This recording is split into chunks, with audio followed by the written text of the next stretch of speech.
बहुमत चाहिए, उसको लोग चाहिए, वोट चाहिए। उसको इस बात से कोई फर्क नहीं पड़ता है कि शिवलिंग को पूजकर जो है वोट मिलता है, राम को पूजकर वोट मिलता है, या बुद्ध को या बाबा साहब को माना। जो है बार बार जो है लोग भड़काने का काम करती है, वाल्मीकि समाज पर माती है कि चमार जाटव जो आपका आरक्षण खा रहे हैं। तो इस तरह वाल्मीकि समाज को ये तो समझ में आता है कि हाँ वो आरक्षण खा रहे हैं, लेकिन वाल्मीकि समाज को ये समझ में नहीं आता है कि आज उनको अगर आरक्षण मिला है, आज अगर उनको जो है कट ऑफ में जो छूट मिल रही है, तो वो इसी समाज के यहाँ पर आज जंतर मंतर नहीं बल्कि पूरी दिल्ली जाम हो जाती। अगर आज दिल्ली जाम होती तो कल मूर्ति लग जाती। लेकिन प्रॉब्लम ये है कि बहुजन समाज अभी जो बहुजन समाज नहीं बन पाया है, और जो बहुजन समाज के नेता हैं उसको बहुजन समाज बनाने की दिशा में काम नहीं कर रहे हैं। इसी का कारण है कि आरएसएस और सुप्रीम कोर्ट जो है इस बात का फायदा उठाकर आज जैसे ही आरक्षण का जो सुप्रीम कोर्ट ने निर्णय सुनाया है, उस पर जो है वाल्मीकि समाज हमारे विरोध में खड़ा हो गया है, क्योंकि उसे समझ नहीं है। मैं यही इसी पॉइंट पे आने वाला हूँ कि एक तरफ तो आप लोग भीड़ की बात कर रहे हैं, हालांकि यहाँ पे जंतर मंतर जाम हो चुका है, लेकिन दूसरी तरफ उन्होंने रिजर्वेशन को दे करके, रिजर्वेशन के अंदर रिजर्वेशन दे करके जो आपने जीतनराम मांझी है बिहार के, वो इसके सपोर्ट में आ गए हैं कि ये होना चाहिए। इस तरह से तो बहुजन समाज में फूट पड़ गई है, तो कैसे आप लोग मूर्ति लगवाएंगे? देखिए, जीतनराम मांझी से ये पूछिए कि इस आरक्षण की लड़ाई जो है किसने लड़ी है। वो तो बोल रहे हैं कि जाटव चमार जो होते हैं सब हमारे रिजर्वेशन खा गए हैं। मान लेते हैं खा रहे हैं, मैं मान लेता हूँ खा रहे हैं, ठीक है, लेकिन इसकी लड़ाई लड़ कौन रहा है? अभी आज बाबा साहेब की मूर्ति जो है उसको लगाने के लिए कौन लोग आए हैं जंतर मंतर पर? अगर आप यहाँ पर एक सर्वे करें तो आपको पता लग जाएगा कि बाबा साहेब की मूर्ति लगाने के लिए कौन प्रयास कर रहे हैं। अगर बाबा साहेब ने संविधान में आरक्षण ना दिया होता तो आज जीतनराम मांझी जो हैं इस बात की मांग कैसे उठा रहे होते? और अगर आज सुप्रीम कोर्ट के माध्यम से या फिर संसद के माध्यम से आरक्षण खत्म हो जाता है तो क्या ये लोग आरक्षण को बचा लेंगे? ये वही जाटा और चमार लोग ही होंगे जो आरक्षण लड़ाई लड़ेंगे और आरक्षण को बचाने का काम करेंगे। तो आप लोगों को यहाँ पे लगता है कोई भीड़ जो आई है, हालांकि दिल्ली जाम आप लोग नहीं कर पाए, इसका कोई इम्पैक्ट पड़ेगा सरकार के ऊपर? इसका इम्पैक्ट पड़ता, मैं कह रहा हूँ ना, अगर यहाँ पर जो है जंतर मंतर पूरा जाम हुआ था, दिल्ली जाम हुआ थी, तो कल ही जो है सरकार को मजबूर होना पड़ता, क्योंकि सरकार को ताकत दिखाई देगी ना। सरकार क्या है? सरकार एक पॉलिटिकल एजेंसी है जो कि बहुमत के आधार पर जो संसद में पहुंचती है, उसको बहुमत चाहिए, उसको लोग चाहिए, वोट चाहिए। उसको इस बात से कोई फर्क नहीं पड़ता है कि शिवलिंग को पूजकर जो है वोट मिलता है, राम को पूजकर वोट मिलता है, या बुद्ध को या बाबा साहेब को मानकर वोट। अच्छा, एक सवाल और है कि संसद में 131 सांसद रिजर्वेशन से गए हैं, एससी और एसटी के रिजर्वेशन से। एक सांसद चंद्रशेखर आजाद को अगर छोड़ दिया जाए तो 130 सांसदों में किसी ने मूर्ति की आवाज़ नहीं उठाई है। इस पर क्या बोलेंगे? इन सांसदों में से किसी ने क्या, ये कांवड़ यात्रा जो हो रही है, जो कि इलीगल है, इनवैलिड है, गैर धार्मिक है, क्या उसके खिलाफ आवाज़ उठाई है? नहीं उठाई है। ये 131 सांसद जो हैं ये कैडराइज नहीं है, इनडिसिप्लिन है। इनको डिसिप्लिन नहीं मालूम है, इनको बाबा साहेब नहीं मालूम है, बाबा साहेब विचारधारा क्या है वो नहीं मालूम है। लेकिन जब इनको चुनाव तो रिजर्वेशन के आधार पे होता है, तो आप लोग कैसे लड़ाई लड़ेंगे? संसद में आपकी आवाज़ कोई सुन नहीं रहा है, दिल्ली आप जाम कर नहीं पा रहे हैं, ना रोड पे है, ना सड़क पे, ना संसद में है, तो कैसे मूर्ति लगेगी? ये तो नहीं लग पाएगी। इनका चुनाव जो है रिजर्वेशन के आधार पर हुआ है। पूना पैक्ट का रिजर्वेशन, पूना पैक्ट का रिजर्वेशन है, वो जो है मलिन रिजर्वेशन है, वो जो बहुजन समाज के लिए बिल्कुल भी वैलिड रिजर्वेशन नहीं है। वहाँ से आप ये नहीं तय कर सकते हो कि ये जो है इस समाज के सच्चे प्रतिनिधि हैं। ये सच्चे प्रतिनिधि नहीं है, ये झूठे प्रतिनिधि हैं। जो प्रतिनिधि बीजेपी से चुनकर जाएगा बहुजन समाज का पार्लियामेंट में, क्या वो बहुजन समाज की बात कर पाएगा? नहीं कर पाएगा। उदाहरण आपके सामने बहुत बड़ा है कि उदित राज जैसा जो ब्यूरोक्रेट है, जब वो जनता के द्वारा चुनकर पार्लियामेंट में भेजा जाता है, बहुजन समाज ने उसको चुना है, लेकिन बहुजन समाज की बात नहीं कर पाया, बल्कि बहुजन समाज से गद्दारी करता दिखाई दिया। मैं यही बात कर रहा हूँ। आप उदित राज की बात की, हम बात कर रहे हैं चिराग पासवान की। जब चुनाव में आता है, जब इलेक्शन की बात आई तो चिराग पासवान ने तो रिजर्वेशन का विरोध किया, लेकिन जब बाबा साहब की मूर्ति की लगाने की बात आई तो चिराग पासवान की आवाज़ नहीं निकलती है। नहीं निकलेगी। ये जब चुनाव थे तब आपको जो है बाबा साहेब की फोटो तस्वीर जो है सर पर रख कर दिखाई दिए होंगे आपको, जो है संविधान हाथ में उठाकर दिखाई देते होंगे।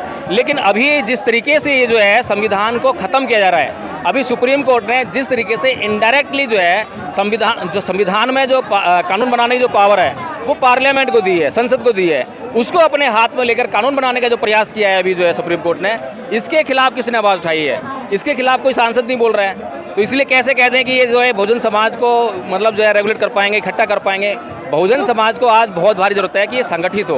तब तो ये मूर्ति नहीं लग पाएगी, लग रहा है। आप लोग धरना प्रदर्शन करते रह जाएंगे। मूर्ति लगेगी, लेकिन इतना जल्दी हम सोचे हैं कि आज हमने कराया और कल ही मूर्ति लग जाए, पॉसिबल नहीं है। ये जो कार्रवाई है ये धीरे धीरे अपनी शेप लेगा। आज एक आंदोलन हुआ है, इसके बाद और आंदोलन होगा, लगातार आंदोलन होंगे। फिर मैंने कल भी एक प्रश्न किया था कि अगर ये आंदोलन के बाद जो है अगर मूर्ति नहीं लगती है, तब जो संगठन ये जो धरना प्रदर्शन इन्होंने आयोजित किया है, इनका अगला कदम क्या होगा? हमारे पास मूर्ति लगने तक जितनी भी संभावनाएं हैं उस पर सारी योजना होनी चाहिए, सारी सोच विचार होना चाहिए। इतना ही नहीं कि बस हम जो है मैं कहूँ कि अगर हम फेस चमकाने के लिए खाली एक धरना प्रदर्शन कर रहे हैं कि मेरा नाम हो जाएगा, मेरा ये हो जाएगा, ये हो जाएगा, उससे काम चलने वाला नहीं है। ऐसे आंदोलन जो है आहुति मांगते हैं, त्याग मांगते हैं, बलिदान मांगते हैं, समर्पण मांगते हैं, जब जाकर जो है ऐसे काम हो पाते हैं। इसीलिए जो है ये मैंने कहा है कि क्योंकि ये असंगठित समाज है, आज आप यहाँ पर किसी को नहीं बोल सकते कि इस समाज ने इकट्ठा होकर जो है इसका आंदोलन किया है। अगर मैं फिर आपको गारंटी से कह रहा हूँ, आप यहाँ पर एक सर्वे कीजिए कि कितनी जाति के लोग यहाँ पर इकट्ठा हुए हैं। हम बहुजन समाज कहते हैं, 85% कहते हैं, तो उसमें से कितना वर्ग यहाँ पर है? सिर्फ एक ही वर्ग आपको जो है 99.9% की मात्रा में दिखाई देगा। वही संघर्ष कर रहा है, वही शिक्षा हासिल कर रहा है, लेकिन वो जो कर रहा है उसके मार्ग में बाधा पहुंचाने के लिए जो है बाकी सारे लोग आते हैं। आरएसएस जो है बार बार जो है लोग भड़काने का काम करती है, वाल्मीकि समाज में पैटमाती है कि चमार जाटव जी आपका आरक्षण खा रहे हैं। तो इस तरह वाल्मीकि समाज को ये तो समझ में आता है कि हाँ वो आरक्षण खा रहे हैं, लेकिन वाल्मीकि समाज को ये समझ में नहीं आता है कि आज उनको अगर आरक्षण मिला है, आज अगर उनको जो है कट ऑफ में जो छूट मिल रही है, तो वो इसी समाज की वजह से मिल रही है। अगर वो भी मेहनत करते हैं तो वो उसको कॉम्पीट कर सकते हैं, या फिर मिल बैठ के आपस में फैसला करें कि हमें क्या करना है, कि मिल बैठ कर भी कर सकते हैं। लेकिन आरएसएस कुछ भी उनको बात कहती है और उसको जो है तुरंत लेकर जो सड़कों पर आते हैं, ठीक नहीं है। इस पर अगर हम चर्चा करें तो काफ़ी लंबा हो जाएगा। जो क्रीमी लेयर की बात हो रही थी, अगर क्रीमी लेयर आएगा तो सबके में आएगा। जीताराम मांझी जो नाराज है, तो सबसे पहले उन्हीं को क्रीमी लेयर में डाला जाएगा और एक तरह से रिजर्वेशन से वंचित हो जाएंगे। इस पर काफ़ी लंबी चर्चा हो जाएगी। लास्ट हम पूछना चाहेंगे कि इस भीड़ से तो कुछ होने वाला नहीं है, अगला कदम आपका जो वो बताएं है क्या होने वाला है? नहीं, ये मैं नहीं कह रहा हूँ, मैं ये कह रहा हूँ कि जिन लोगों ने आज आपके हिसाब से क्या होगा अगला कदम? मुझे नहीं मालूम है, क्योंकि मैंने ये धरना प्रदर्शन आयोजित नहीं किया है। क्या होना क्या चाहिए, तो राय तो दे सकते हैं। राय मेरी यही है कि जिन लोगों ने धरना प्रदर्शन आयोजित किया है वो समाज के जो प्रमुख लीडरशिप जो है उसको इकट्ठा करें, ईमानदारी से इकट्ठा करें। ये नहीं कि आप जो है इसको छोड़ेंगे, उसको पकड़ेंगे, अपनी मर्जी से किसी उठाएंगे, और ईमानदारी से जो है आपको समाज का नेतृत्व करना चाहिए। ये नहीं कि आप जो घर में कुछ बोलते हैं, बाहर जाकर कुछ बोलते हैं। उदाहरण देना चाहूँगा मैं अभी आपको जो है कि जैसे कि राजेंद्र पाल गौतम जी हैं, राजेंद्र पाल गौतम जी अभी आम आदमी पार्टी के पार्टी सदस्य हैं, उसके जो है अभी हाँ उसके एमएलए हैं, उसके जो है अभी उनके एमएलए पद पर रहते हुए ही उनके स्थान पर जो मंत्रालय जिनको मिला था राजकुमार आनंद जी को, उन्होंने जब त्याग पत्र दिया, ये कहकर त्याग पत्र दिया कि अरविंद केजरीवाल जो है जातिवादी व्यक्ति है।